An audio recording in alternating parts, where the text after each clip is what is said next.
Как проходил вот этот весь день, часы, дни? Я распрощался с жизнью быстро. И все, и отключился разговор. Это деревце меня заманило. Просто расстреливать вот все машины, которые стояли в ряду. Да, ищут людей, стреляют, убивают. Вокруг мы видели все. Джибль фронталь, блин. Не обращается на арабский. А я понимаю, что моих друзей увозят в Газу. Я это вижу.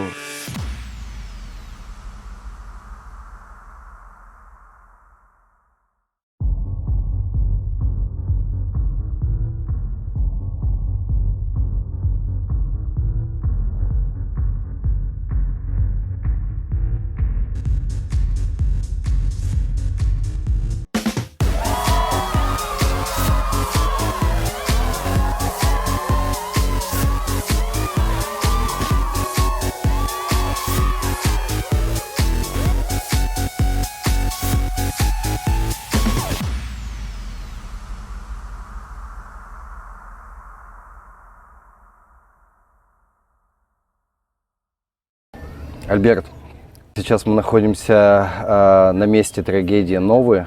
То, что произошло 7 октября 2023 года, мы прямо на этом месте. Ты приехал к нам. Я очень тебе за это благодарен, потому что, я скажу, мы общались с потенциальными гостями, героями. Кто-то, в принципе, интервью до сих пор не готов дать. А чтобы сюда приехать, это прям, целая история, и люди отказываются. Я предварительно знаю твою историю, это было очень много часов, ты нам об этом расскажешь. То есть вот сам тот момент, как это все случилось, как это все началось. Ты приехал с друзьями. Не совсем. Друзья приехали с ночи. Друзья мы с 12 были, а вот мы с девушкой на то время мы были дома до утра, и в 4:20 мы только приехали. Вот недалеко отсюда парковка находится. Поскольку мы последние приехали, уже все тут были, уже все происходило с вечера раннего. Вот здесь 4:20 мы были в последнем месте парковки возле оливкового дерева. Я не забуду, потому что нам пришлось ехать. Тут очень много машин, очень много людей, где-то 3,5 тысячи людей уже были на месте. И нам пришлось даже ждать, нам сказали, до 5 часов утра нету выхода с места. Мы уже, поскольку приехали, уже были спокойны, довольны, слышим хорошую музыку, видим, что атмосфера, и ждем, ожидаем. Мой друг Юра сказал, я вам помогу с палатками, со всеми вещами, подождите чуть-чуть. Мы подождали до 5. Дали ему выйти, пока мы все взяли, пока мы все забрали, подошли ко входу. Было 6:20 на то время.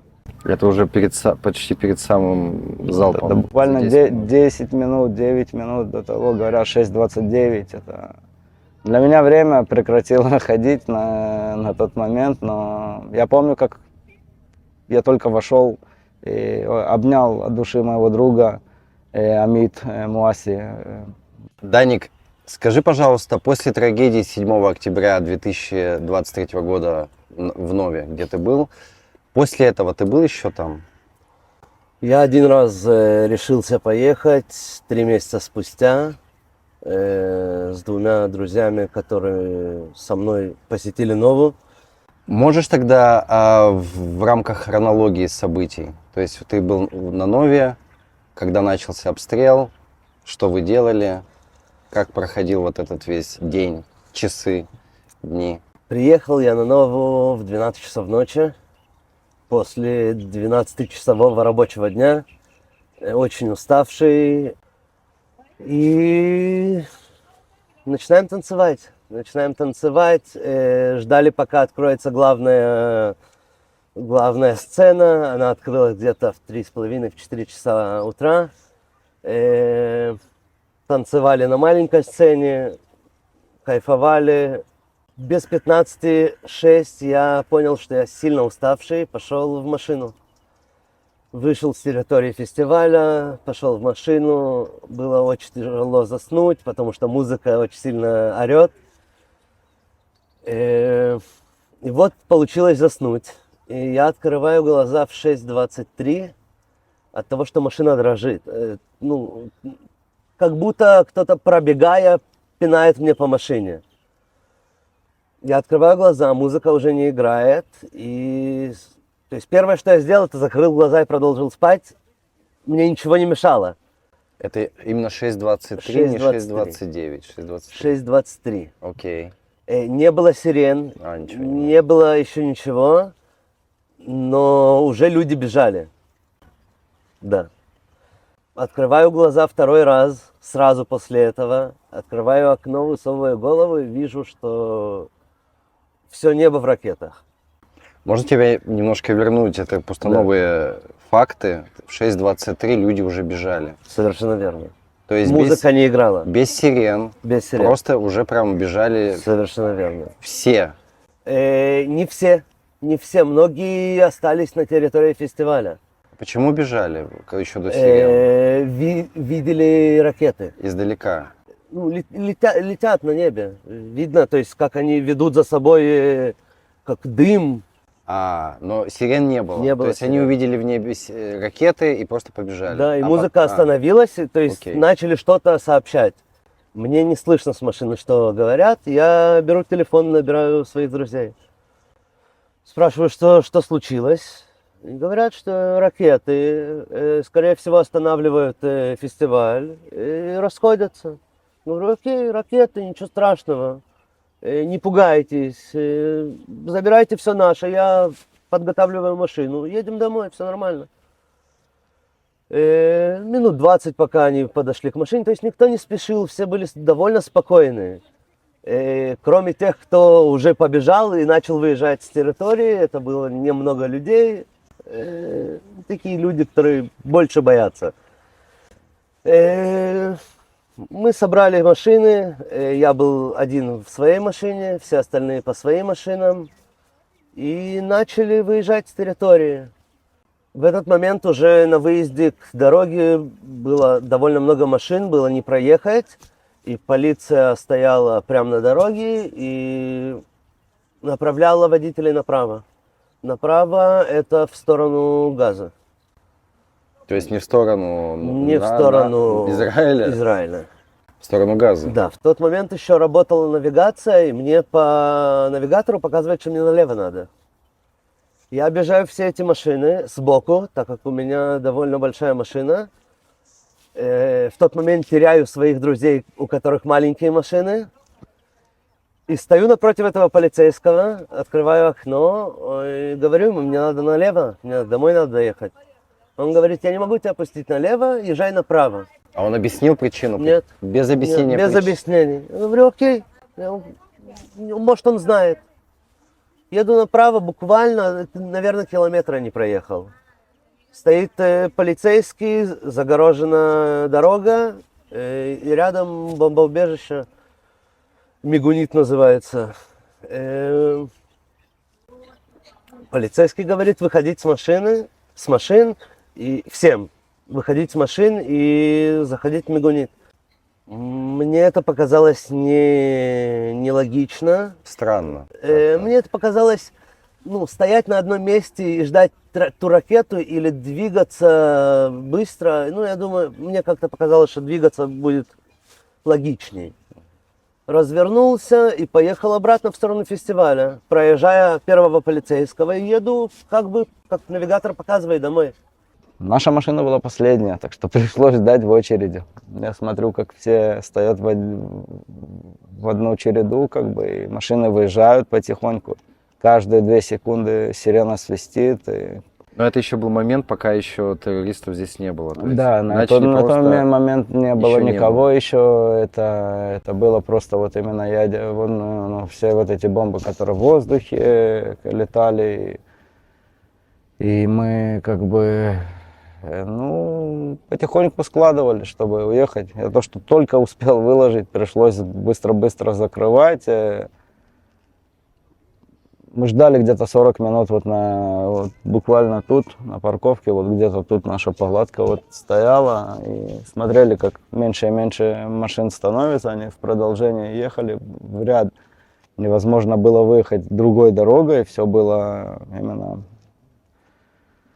построено так, чтобы нужно было ждать. И приходилось каждые 2 минуты, 3 минуты просто выбегать с машины, и потому что, как бы ты понимаешь, что через 15 секунд на тебя упадет, Ложиться он на может землю. ложиться на землю, прятаться за деревом, ты не успеваешь даже машину выключить, тормозить, просто выбегаешь с нее с открытыми дверями.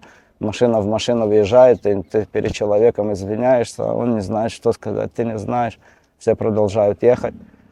Это уже было, наверное, где-то 7 чем-то, утра 7:30, 7, Через час где-то, через да? час где-то, да, через час где-то уже первый раз услышали, что есть какой-то слух, что тут террористы, как бы, что тут нахаблим на иврите. И ты не понимаешь, что, как бы я про себя, поскольку разные происшествия бывали на ивентах, как бы, я сам про себя сказал, как бы, ну ладно, хорошо, какие-то бандиты. И сейчас все будет нормально, потому что тут полиция, тут армия, тут все, что надо. Как бы. Полиции много было на фестивале? Достаточно. Достаточно? Во-первых, в основном у них работы тут не должно быть, потому что люди хорошие, добрые, не ссорятся, нету тут ничего такого нехорошего.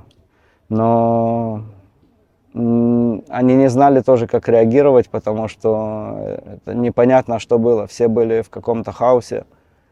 Еду буквально, наверное, километра 2, проезжая Беэри, кибуц Беэри, стоит еще один полицейский, также перегородил дорогу машиной и говорит, ну извини, я не могу тебе дать проехать, есть, вот первый раз я услышал, что есть террористы. А во сколько это было, не помнишь? Это было уже около 8 утра. То есть пока мы выехали, пока то все, 8 утра уже.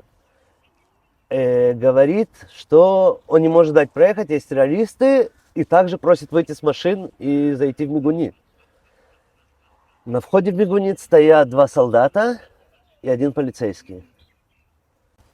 А там люди уже были в этом убежище? В этом убежище было очень много людей. Толпились, то есть запихивали друг друга, смотрели изнутри, высматривали. Я в этот момент решил остановиться на обочине, напротив бомбоубежища, подумать, как быть, что делать. А залпы прям не прекращались, вот, тысячи ракет. Ракеты, да, но я в машине, я ракеты не вижу, то есть у меня крыша над головой, я их не вижу. Просто взрывы. Просто взрывы и довольно спокойная обстановка у меня в машине, так как я сам, и то есть тишина, я могу думать. Созваниваюсь с друзьями, которые сзади застряли с большим количеством машин. Говорю, слушайте, вам некуда выезжать, пока остановились, думаем, что делать. Они говорят, окей, ты сообщай нам, так как я, то есть на дороге уже, минут через 10 граната. Прилетает граната в сторону бомбоубежища, шумовая граната. Вовнутрь или рядом? Рядом, то есть вдруг Откуда-то? откуда-то появляется граната рядом с бомбоубежищем. Первые падают от шока солдаты и полицейские, которые на входе стоят. И я в шоке, ничего не понятно.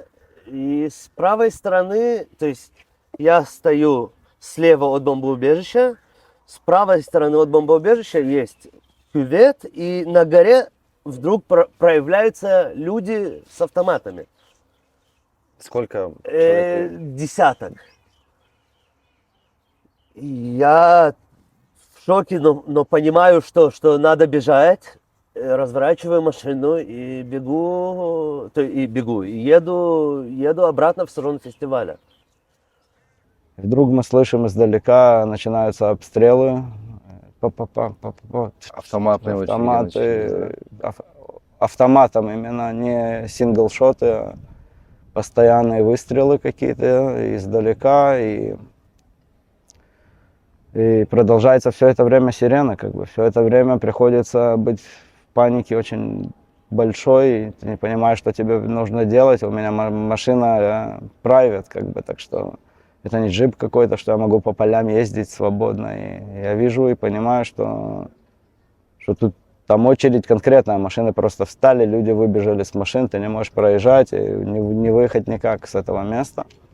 И октябрь это такой месяц, что еще дождливая, еще такая сырая земля, и как бы я решился просто взять и рвануть через поля и обогнать очередь машин.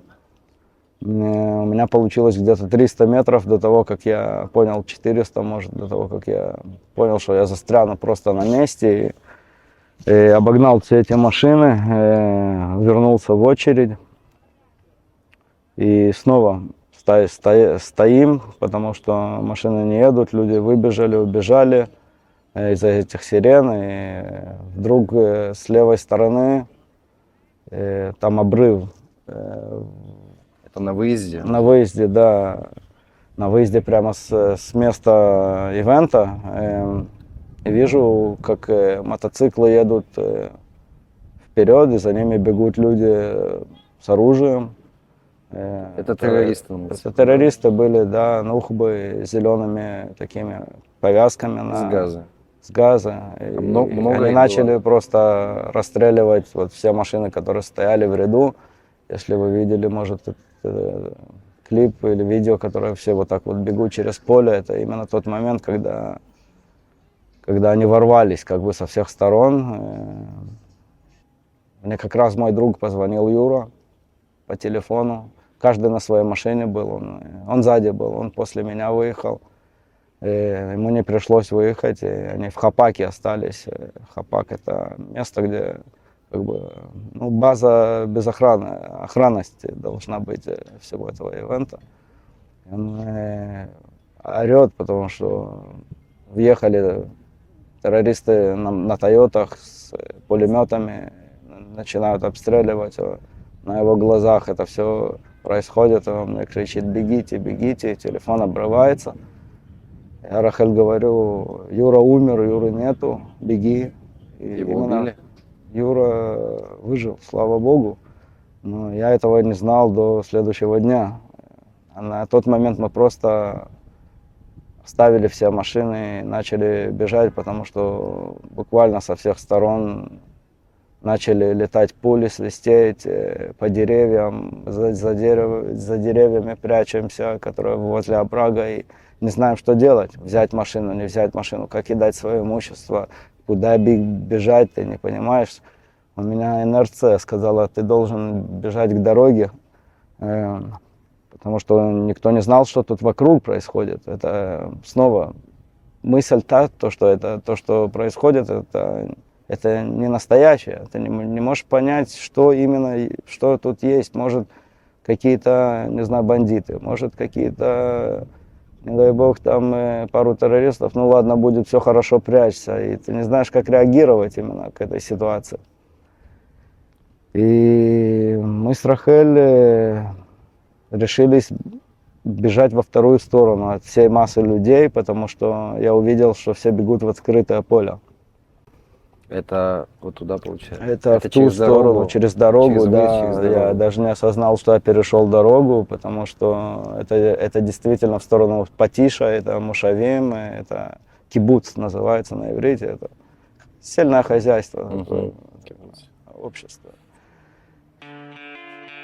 Дорога смерти. Именно так называется печально известное шоссе 232, по которому мы сейчас едем на место трагедии фестиваля Нова 7 октября. Про историю этого шоссе еще говорят. Резня на шоссе 232. Большая часть убитых на шоссе были убиты, спасаясь от проникновения террористов на фестиваль Нова, недалеко от поселения Реим. Бомбоубежище смерти. Это прозвище бомбоубежищ Мигунит на перекрестках Реим, Алумим и Бейри, где были убиты и похищены десятки молодых людей, бежавших от резни на фестивале Нова.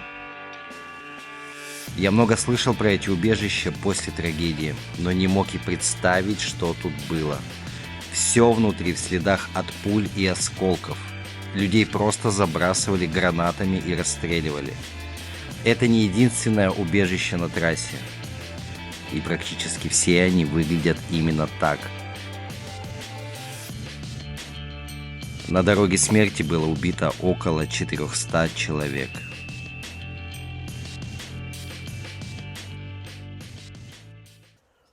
В ушах звенит, глаза не видят, ничего не понятно. Слышу голоса «спасите, помогите», вижу людей, которые бегут слева от меня по полям. Останавливаю машину и кричу им «бегите ко мне». Открываю машину, и в тот момент нас в машине 8 человек.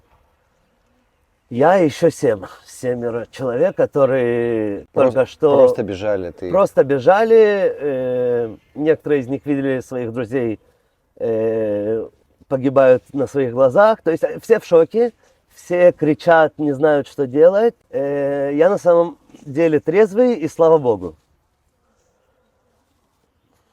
Нас в машине очень много, я пытаюсь сосредоточиться. И проезжаем поселок Беэри, кибуц Беэри. Меня потянуло повернуть в этот поселок направо. И я завернул, и вдруг слева от меня три араба, то есть с арабским акцентом, мне кричат «не едь туда», на иврите. Оказывается, это работники кухни. Работники кухни, которых отпустили из-за того, что они арабы. И они стояли прямо на дороге и говорили израильтянам не ехать в кибуц. То есть это работники кухни кибуца. Кибуца, да.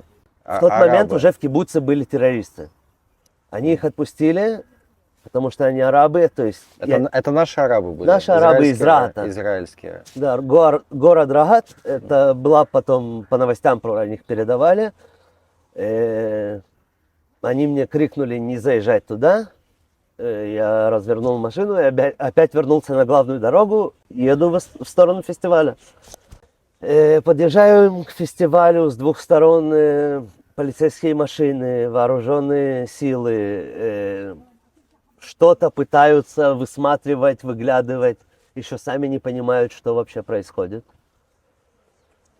И куча машин, на дороге не проехать никуда. То есть мы встали, и вот прям хаотично все машины стоят в хаотичном порядке на дороге. Это на трассе или вот где это на трассе, прям при повороте на бездорожье к Нове. Угу.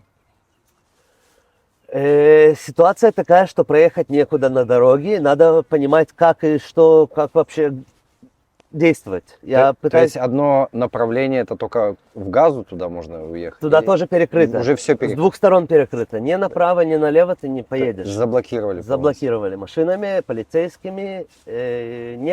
Просто некуда. Okay. Я пытаюсь открыть навигацию Google Maps. Они не открываются в тот момент уже. Навигации не было.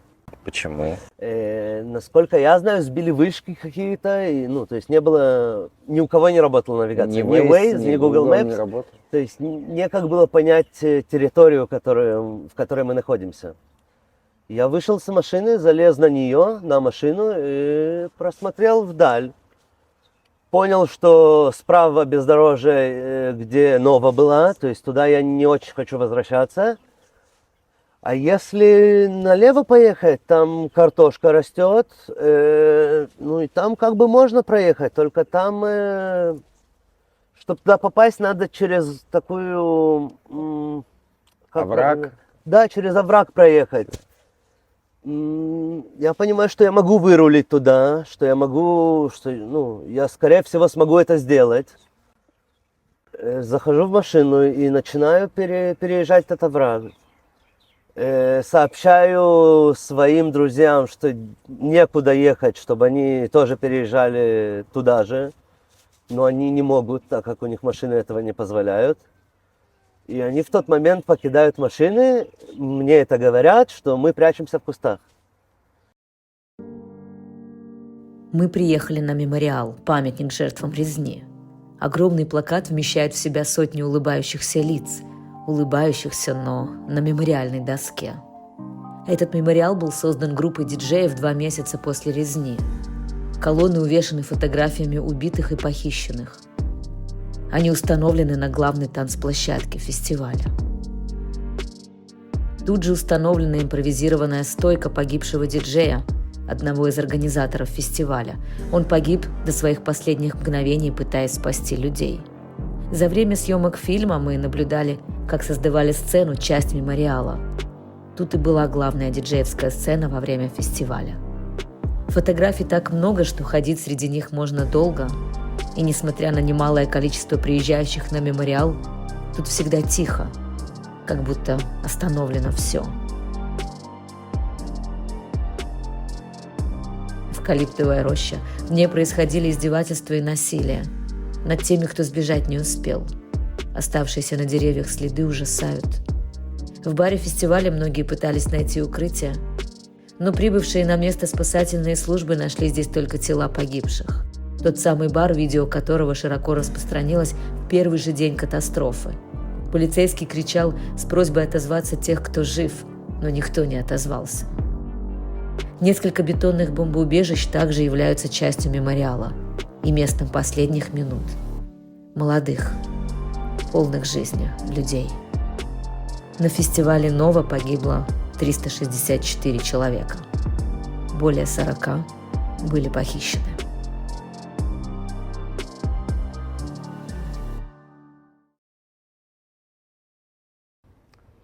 Мы побежали и не знали, куда бежать. И я увидел боковым зрением дерево, которое было издалека. Это дерево, оно как такое открытое, как в саванне, но это буквально кустик такой, просто закрытый. Называется шита. Это шита на иврите. И я как это дерево увидел, у меня, как, не знаю, душа сказала, ты туда должен пойти, ты туда должен бежать. Расстояние от машины, где мы ее оставили, до этого дерева, где-то 1,5 километра. Мы бежали в ту сторону, это через речку, которая, она засохшая речка, тут очень сухо, климат такой. Но она, в принципе, древняя какая-то речка, которая через нее вот было это дерево, вот там вот проросло, выросло такое. А много людей с вами бежали? Мы все? Сначала мы были вдвоем. Вдвоем? Мы были вдвоем, и это было вот буквально с утра и до 12 где-то дня мы были вдвоем. Мы вот в этом дереве прятались. Вокруг мы видели все. Мы видели, как горит издалека, прямо оттуда все это место. Тут именно дымовые столбы были, поджеченные машины. Мы же не знали, что именно происходит. Мы видели бомбы, как падают, слышали, как стреляют. Очень много звуков стрела вокруг, со всех сторон, 360. Куда нет, а тут бум-бум-бум, со всех А откуда сторон. в основном огонь велся? С Огонь- трассы или вообще? Огонь велся по полям, они бегали, они вникли во все это пространство, их было сотни. Вы все это видели? Мы видели издалека, из дерева, как это происходит, потому что и во вторую сторону перешли, они начали просто бегать и по дорогам ездить. И нам пришлось, как бы, вот когда мы машину выкинули, убежали в это дерево, и нам пришлось выживать просто именно так, потому что девушка очень была в стрессе, и я тоже, конечно, нужна была вода, нужно было, мы уже часами вот боялись, прятались, и по интернету потом мы и полицию позвонили, конечно, попросили помощи, нам сказали, нам нет как вам помочь с этим, вы убегаете, спасайте свою жизнь, вот этими словами. Когда я услышал это, я просто уже понял, что я ничего не понимаю. Я именно понял, что я ничего не понимаю, и уже какие-то мысли были, что это может проявление, не знаю, Бога и всего этого. И я как бы не религиозный, да, но я верующий человек. И я просто думал, что, не знаю, это не для моего понимания, как говорят. Вот, а машину пришлось вытаскивать, потому что отсюда выехать нужно. И я ей сказал подождать меня в дереве. В первый раз, когда я к машине вернулся, А как ты, извини, Я- решил вернуться, если... Я ждал промежутки перестрелов, и когда был первый промежуток перестрела, это было где-то 11:30 утра, именно я решился, что я выйду на тот момент именно с места, где мы прятались. А террористов не было? Вот? Террористы были везде. Но ты готов был мимо них пройти? Я проходил через поле, потому что мне нужно было оттуда выйти. Я не думал рационально, я думал инстинктивно. Я понимал, что нужно действовать, потому что если я на месте останусь, хорошо не будет. Мы вокруг видели, как люди убегают, мы вокруг видели, как проезжали машины с террористами. Очень-очень повезло, что они просто в то дерево как бы не посмотрели, потому что он снова был через какой-то овраг, и издалека не видно. Выстрелы были уже? Уже все, уже везде террористы, уже началось. все, уже началось. Из-за этого все машины покинули и начали так бежать и прятаться, потому что в машинах сидеть не было смысла. Все ближе и ближе слышали выстрелы. Вот ты их уже видел, террористов на Нове? Да. Уже, Да, уже да, все, да, они да. уже зашли? Уже с той стороны они заходили и с дороги, и с фестиваля. Получается, окружили. Да, да. Единственная траектория местности, куда можно было сбежать, это получается прям Через трассу, через наверное, трассу, просто дорогу. через дорогу от Новы. И это тоже ведет в сторону Газы. Но это единственный вариант. То есть по логике террористы там уже проехали, и там довольно безопасно. Выезжаем и по картофельным полям едем, не понимая куда, разные дорожки, тупик, разворачиваемся, по другой дорожке едем, за мной машины едут, люди, которые бегают по полю и пытаются куда-то добежать или спрятаться То где-то. есть люди просто наугад бегут, Просто наугад. убегают. Просто наугад. И еду и пытаюсь понять, куда мне выехать вообще. На поле были террористы? На поле не было террористов. Было. На поле было довольно спокойно, но справа дорога, на которой уже взрываются машины. Вот это дорога смерти. Вот эта это дорога трасса, смерти. Где начали. Там уже начали взрываться машины, то есть не то, что мы слышим, не то, что мы только слышим звук, а мы видим, как летают машины. Я продолжаю движение и не знаю как, выезжаю на боковую дорогу 243, ее номерной знак. Там уже машины взорванные стоят. Я остановился около одной из них. Пара где-то 40 лет. Спросил, можно ли им чем-то помочь. Они были в сознании, на ногах. Раненые? Рука ранена у мужчины, женщина не ранена. Спросил, можно ли чем-то им помочь. Они говорят, нет, у них есть бинты. То есть они сейчас перебинтуют руку. Вода у них есть. То есть мне некак было им помочь. Я им пожелал удачи, поехал по этой дороге, проезжая машины, которые... То есть я не смотрел внутрь, но они были взорваны, я не знаю, были ли там люди. Много машин?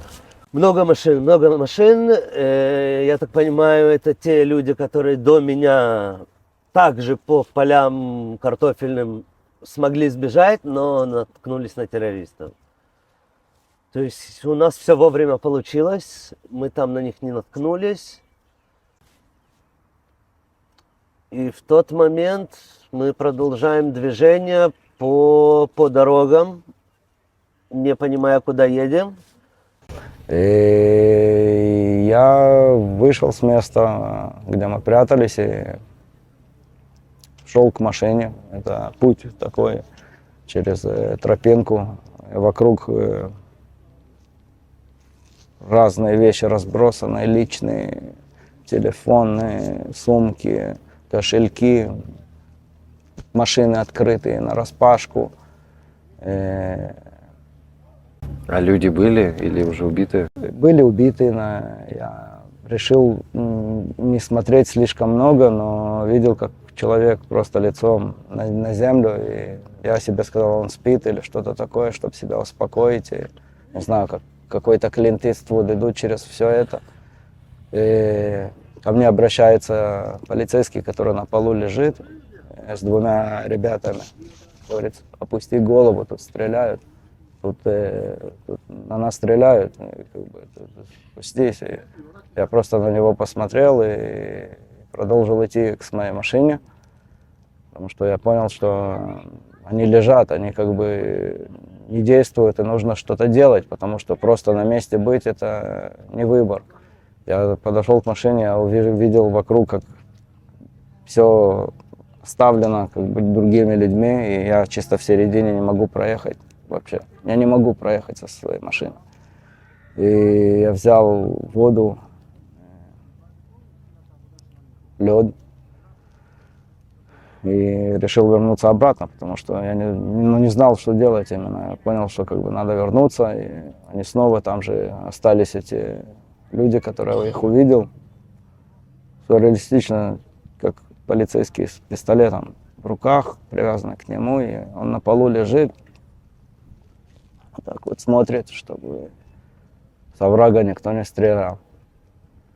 И я продолжил идти обратно в дерево и снова как бы вернулся туда, мы видим, как люди убегают, мы не знаем, что делать, потому что перестрелы, они не прекращаются, везде все время звуки со всех сторон, ты не знаешь, откуда пуля может... То есть просто людей расстреливают? Расстреливают, просто в открытую людей всех расстреливают, собирают. Мы не оставались там смотреть на все это, но мы издалека слышали крики, очень жестокие какие-то слова на разных языках, как бы непонятная ситуация вообще.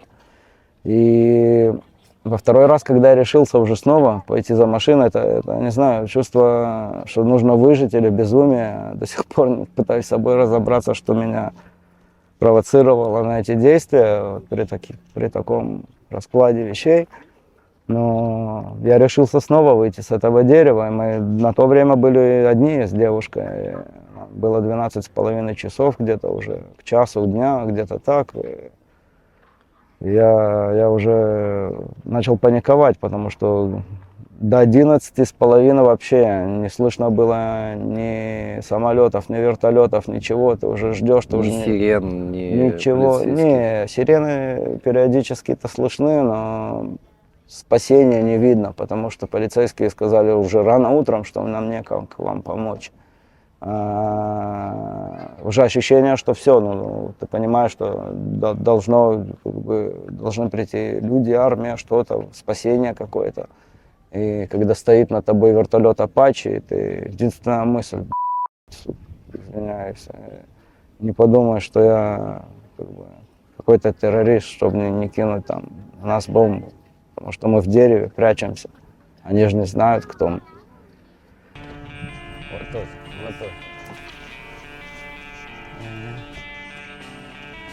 Вспоминаешь где? Да, точно, вот это вот. Отсюда, вот эта тропинка, вот, да, это... Выходим?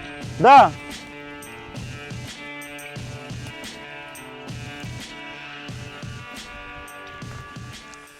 Это мы сейчас от Новой переехали через дорогу и проехали еще километра 2, получается, в эти поля. Да, Правильно? да, выезд был сопровожден как бы полицией, которая говорила ехать в эту сторону, поскольку дорога была перекрыта уже из-за всех происшествий. Смотрите, какие-то.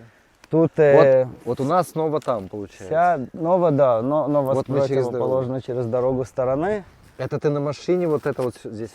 Вся эта дорога была рядом забита машинами, сотни машин вот стоят. Развилка, которая может буквально одну очередь машин принять. Тут стояли, наверное, 3 ряда машин, которые пытались проехать. Каждые пару минут приходилось выпрыгивать с машины, потому что тут везде бомбы летали. И Подожди, а обстрелы были там или здесь? обстрелы были с той стороны, со стороны Новой. Мы понимали, что они все ближе и ближе становятся. И вдруг в определенный момент какой-то прямо через эту тропинку мы видим, как мотоциклы едут. Вот по этому полю прям? Поэтому через вот эту тропинку 4 мотоцикла, за ними как армия прямо бегают вот так вот солдаты. А сколько человек примерно? Ну так, Человек 8 где-то бежали, они просто начали перестрел снизу по машинам. Тут ряды машин, людей Они стояли. вас видели? машины? Люди вот так вот, десятки людей прятались, потому что перестрел был оттуда. Мы понимали, что это начинается с парковки, откуда поток машин идет, но получилось так, что со всех сторон как бы начали уже именно летать пули. И когда они уже приблизились, сзади тоже, наверное, зашли еще террористы по дороге.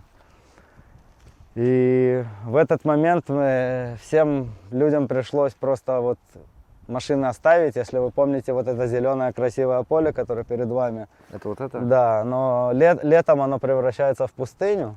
И оно было вспахано. И оно было, да, люди хотели бежать прямо в поля, увидели поля.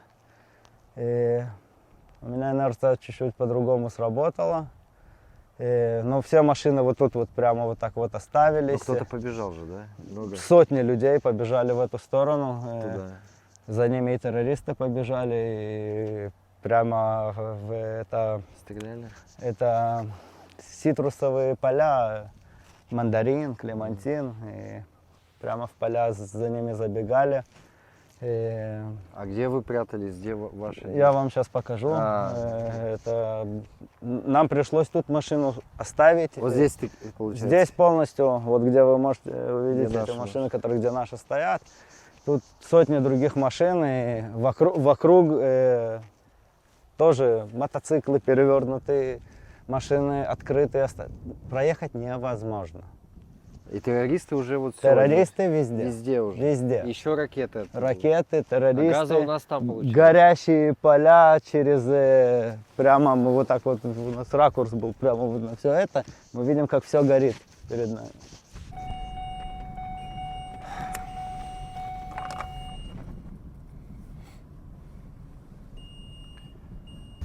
То есть это вот там вы все бежали? Да, все бежали через поле, а меня приманило как бы во вторую сторону именно дать бег.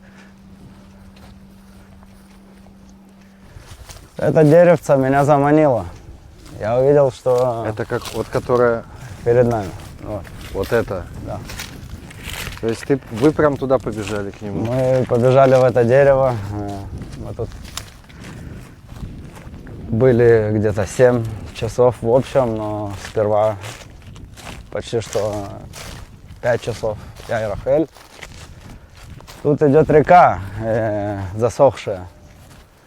И через это вот проходили люди, которые бежали в Мошав Патиш. Они проходили через эту тропинку.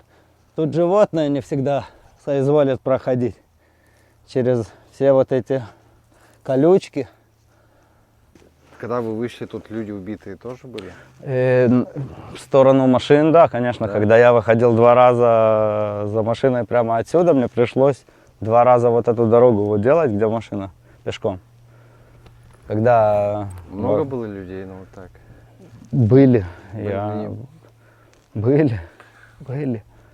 были, в машинах были, везде были. Как бы. А раненые были, слышно? Были, тот с полицейским, он был с ранеными на полу, Серьезно? он с ранеными остался. Это вы отсюда вот Вот здесь был уже спецназ, да, ваш? Спецназ въехал, 2 машины стали, потому что они нас нашли. Сначала им тяжело было понять, где мы. И они отсюда, вот прямо отсюда нас и вывели. Тут они нас встретили, мы все потихоньку выбежали к ним. И все уже, да? И забрали вас. Да.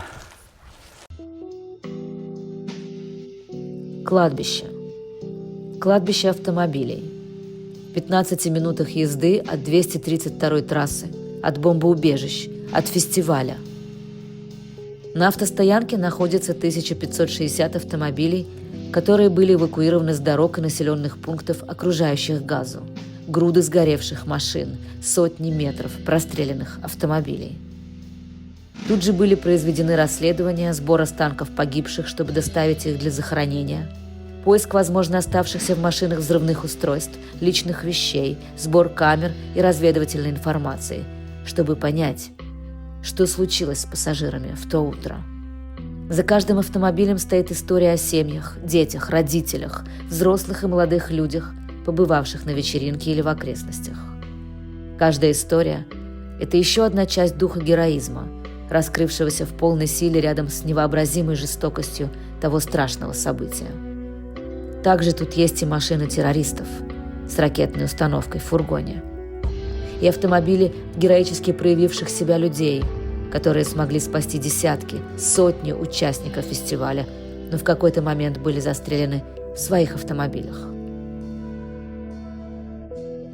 Большинство находящихся здесь автомобилей принадлежали участникам фестиваля «Нова».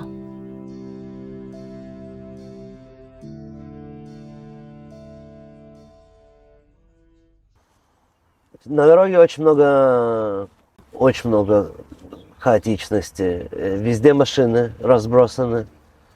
Кто по встречке едет, кто не по встречке. Полицейские, которые стоят, открыли блокпосты, которые, то есть проверяют, кто в машинах. То есть Там террористов не было уже. там уже террористов не было, но каждая машина потенциальный террорист, и полиция на тебя направляет автоматы и говорит, то есть метров за 10-12 остановись, выми руки и потихоньку едь. И ты подъезжаешь, и они видят 8 человек в машине, которые должно быть 5 человек. И, они сами в шоке, то есть вообще все в шоке, кто кричит, кто с головой между коленями, кто, то есть вообще непонятно, что происходит. И, полицейские просто желают удачи в дороге и типа едьте домой. И вы выбрались. Да, мы выбрались, ракеты продолжают летать, то есть в сторону Бершевы, в сторону Ашдода. Были попадания, но уже, то есть, довольно спокойно было. Но у меня потерялась связь с моими друзьями. Последний раз я с ними смог связаться, они сказали, что над ними террористы, и все, и отключился разговор. То есть Что такое над ними террористы? Они прятались в кустах. И, прям над ними стоят террористы И ищут людей. Ищут людей, стреляют, убивают. Много девочек, которые не смогли сдержать себя и лежать спокойно в том же кусте, начали бежать. И их пристреливали, и это все было прям видно и на глазах, и я понимаю, что, возможно, мне надо вернуться. То есть я в тот момент понимаю, что мне надо остановить машину и подумать, высаживаю я тех 7, которые со мной, возвращаюсь со своими, или что я делаю вообще, или как мне быть. Я остановил машину, попросил всех выйти.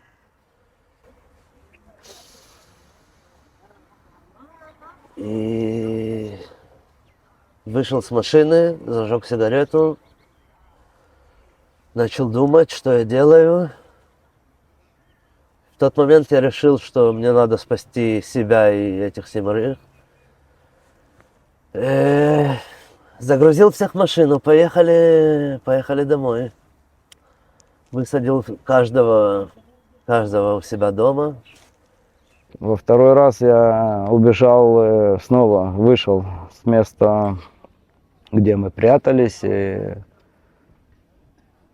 Я уже думал взять какую-то чужую машину, лишь бы выйти. оттуда. Мысль была, потому что я видел глазами, что открытый с ключами внутри просто, и который можно просто завести, выехать с места. И я не вижу хорошо сдалека, у меня чуть-чуть зрение, зоркость. Все при панике я такой издалека вижу люди, 3 человек возле машин водятся. Думаю, сначала свои, не свои, перестрелы вокруг. Чуть-чуть уже дальше были, из-за этого я позволил себе туда подойти снова к машинам и вижу там человек стоит, сомбреро большой такой, мексиканский. Он сказал, наверное, из наших, там, красочные люди, там, радостные. Я кричу ему издалека, он не слышит. Я бегу в его сторону, в ихнюю. И вижу мою машину, они прямо сзади стоят, буквально одну машину за мной. И я им кричу, тут нету мехаблин, тут нету террористов, как бы, тут не стреляют. И поворачиваются в мою сторону, вообще не поняли, кто это к ним обращается. И я вижу перед собой персонажа, который буквально с 2 зубами, такой, желтыми, грязными, такие. Джибель Фонталь, блядь. Не обращается на арабском. Иди сюда, блядь, К телефон. тебе? Ко мне. Мы буквально были расстояние, как я с тобой. И я, когда в его глаза смотрю, я понимаю, что это мой, наверное, последний момент. То есть это оказались террористы? Да, Ты это прям на них это наткнулся. были жители Газы. Они не были вооруженные на моих глазах, они не были именно солдаты, ну, как бы, но это были Это жители, жители, те самые мирные жители, жители. которые вошли, Мирные. они грабили машины, они брали Мародеры. они брали все, что могут взять, и у меня, не знаю, автоматически первая мысль, конечно, молились за жизнь не раз, не два, за все это утро, но этот Шма Исраэль был самым таким глубоким, которым можно. И Когда вы столкнулись лицом к лицу? да, Что дальше? со смертью. Я распрощался с жизнью быстро. Просто начал бежать во вторую сторону зигзагами. Там проезжала машина другая, ребят, которые я не знаю, израильтян. Кто-то из них открыл заднюю дверь. Я просто, как в футболе есть, вот, когда прыгаешь вот так головой. Называется Машину. нагихада в машину в заднюю, в езде. И я не знал, стрельнут, не стрельнут. Они не стрельнули. Но Он просто сказал, подойди сюда. да, могли бы за руку поймать, могли бы просто Заложники забрать, взять, заложники. Это вот так решали жизни, судьбы людей на этом месте, вот в эти секунды. Я не сделал ничего другого, то, что другие люди не делали. Мне просто повезло именно в этой ситуации. Ребята хотели выехать на трассу, я им сказал, я не сам тут, оставьте меня.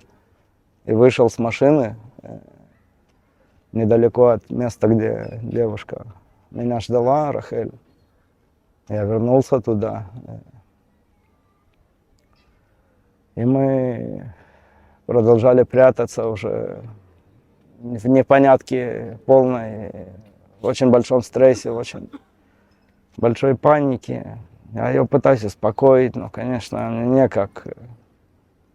Жена моего друга Юры звонит, спрашивает, где он. Я не знаю, что ей сказать, ответить. У него ребенок, ему год дома. Она с ним ждет. И мы решились просто остаться на месте. Нам не было никакого выбора, мы не знали, что делать. Под этим же деревом, да? Под этим же деревом. И приехал домой, понимая, что связи у меня нет с моими друзьями, и мне нужна информация. И начал искать информацию. Информации была куча, везде, в Инстаграме, в Телеграме. Посыпались все новости, Посыпались все фото. видео и с израильской стороны, и с арабской стороны. И только в тот момент ты понимаешь вообще величину трагедии.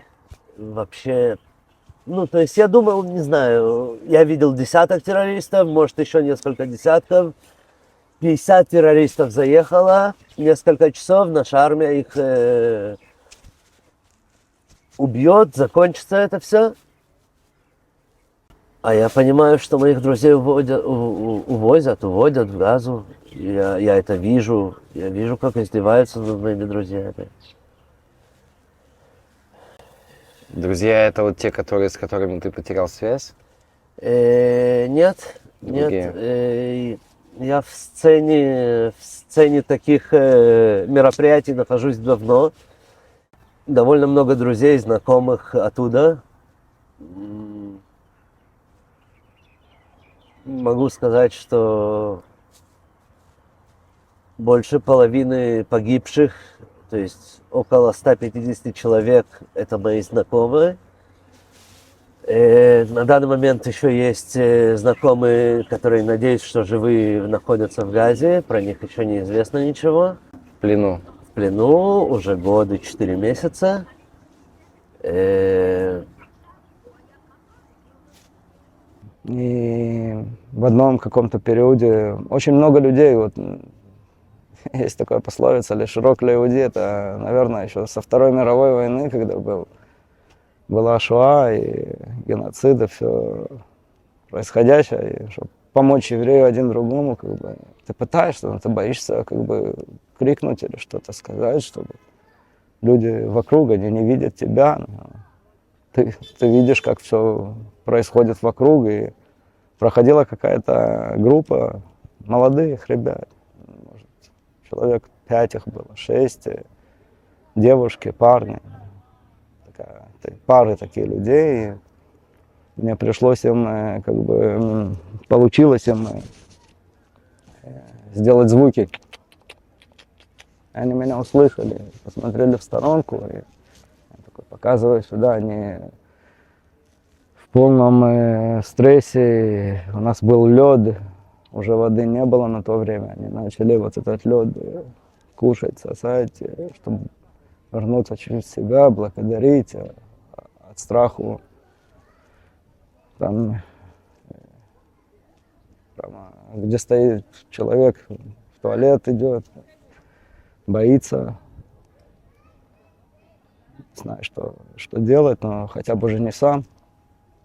Ну, ты все равно до конца не понимал, что происходит. Не понимал, я не новости, не мог осознать глубину и трагедии всего происшествия. Что тут творится?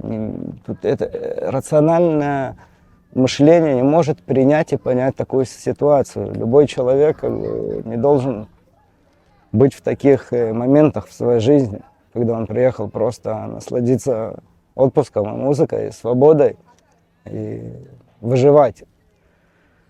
Непонятно за что причем. И мы ждали эту помощь. Где-то было уже 1:30 дня. И большая группа, человек еще где-то 10, бежали. И мы им сумели тоже показать, где мы. И они все в дерево пришли. Нас на то время было 13-15 человек в этом кустике маленьком. И все, как бы, я уже на этот момент я начал тоже думать, что все, мы спалились, и такого количества людей уже невозможно не увидеть. И мы ждали, вот, пока приедут силы безопасности. Въехали 2 тендера солдат, взрослых причем, с такими ниндзевыми касками. Спецназ уже Спецназ, приехал, да? видно было, что да, они на уровне, они между собой разговаривают, и я слышу, что ничего не нормально, все не в порядке. в тот момент я еще больше начал волноваться, потому что мы выехали на дорогу, и я вижу вокруг убитых, я вижу горевшие машины, я вижу вокруг полную смерть. И мы едем через это, я умоляю Бога, чтобы хотя бы в этот момент, ну хотя бы не в этот момент на дороге, чувство беззащищенности, потому что это была легковая машина какая-то, не бронированная или что-то.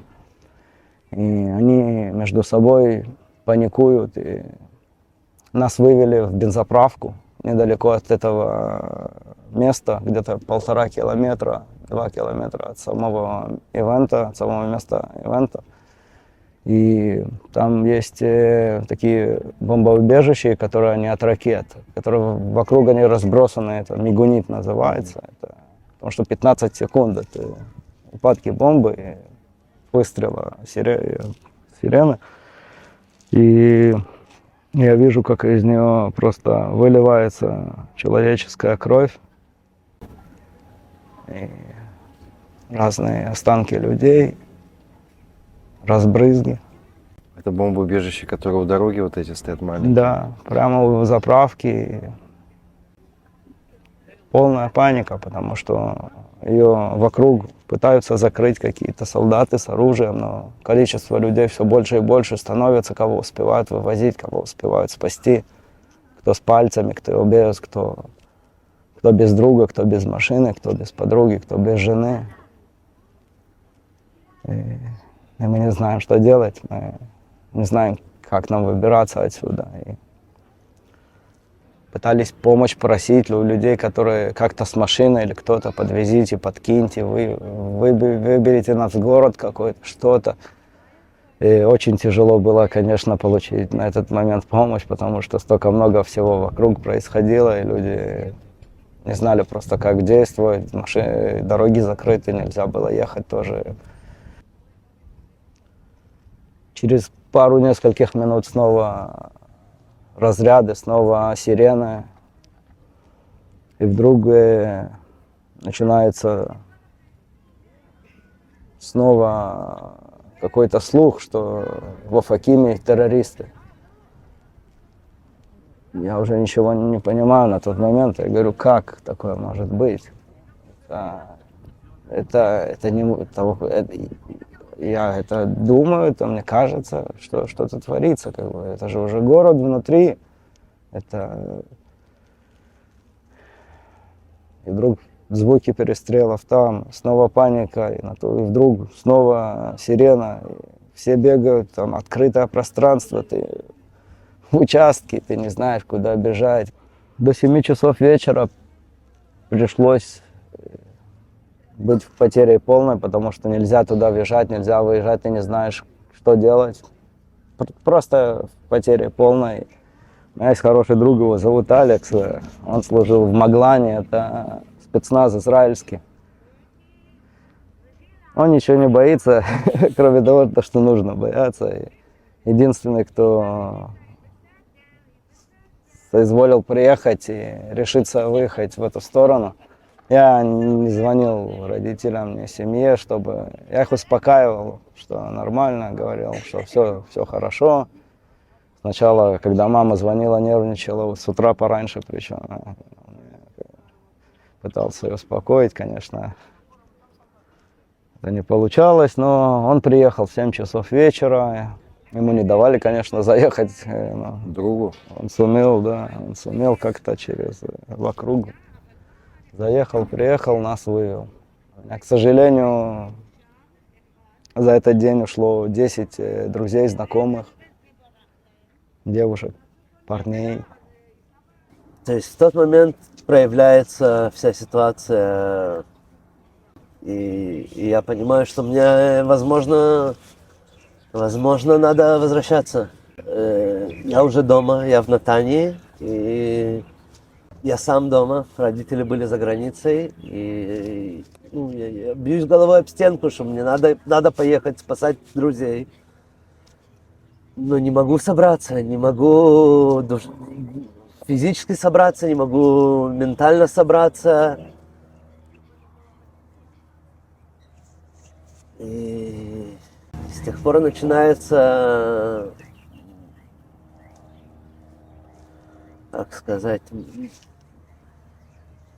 моя личная война со всем этим.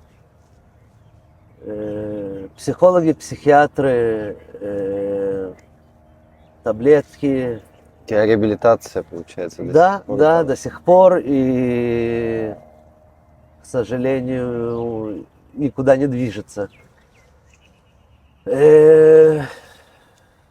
Друзья твои, с которыми связь пропала, что в итоге?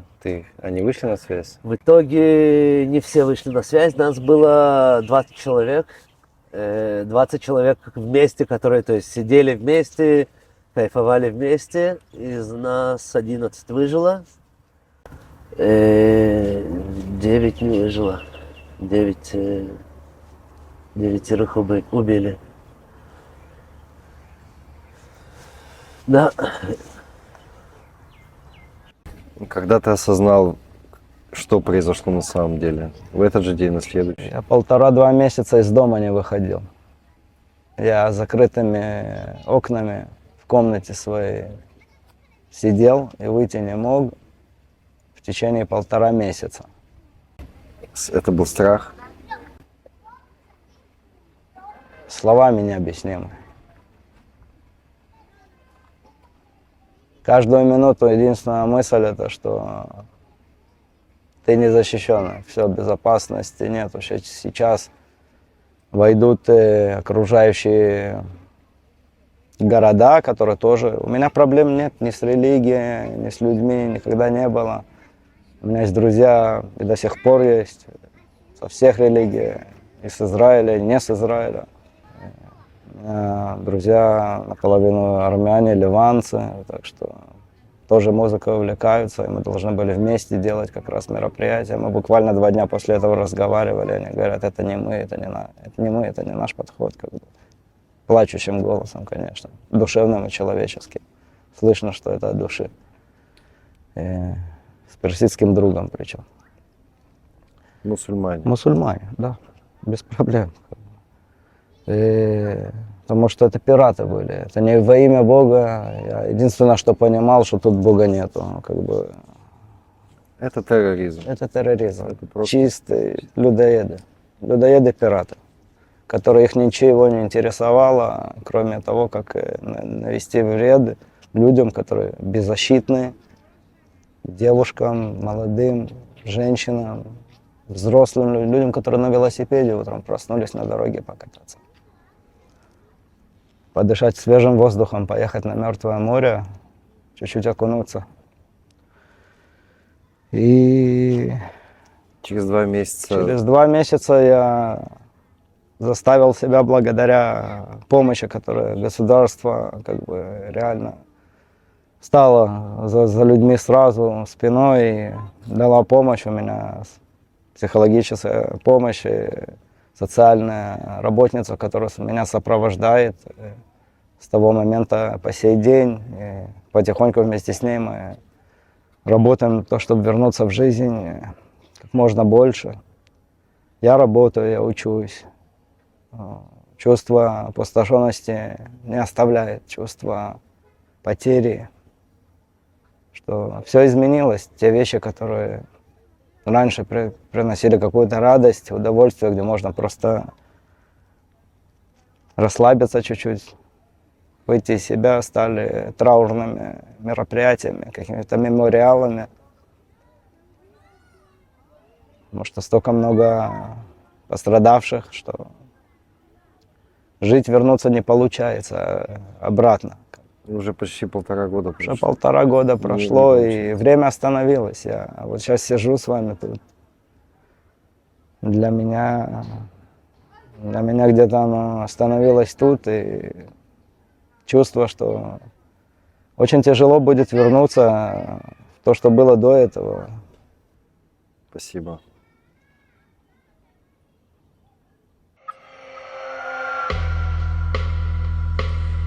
Отпусти меня, мама, с подругами, я большая. Я давно уже все сама за себя решаю. Что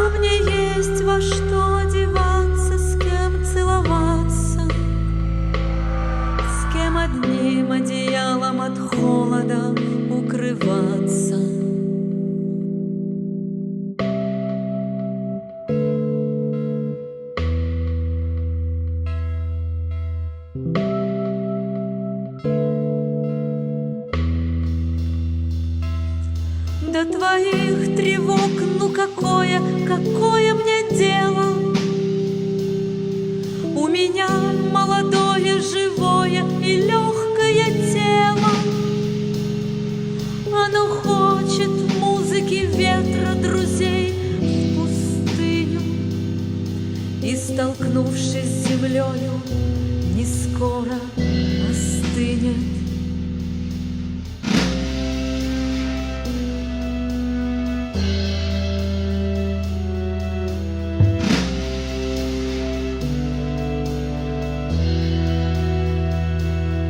Даже сбитая пулей не сразу утратит силы,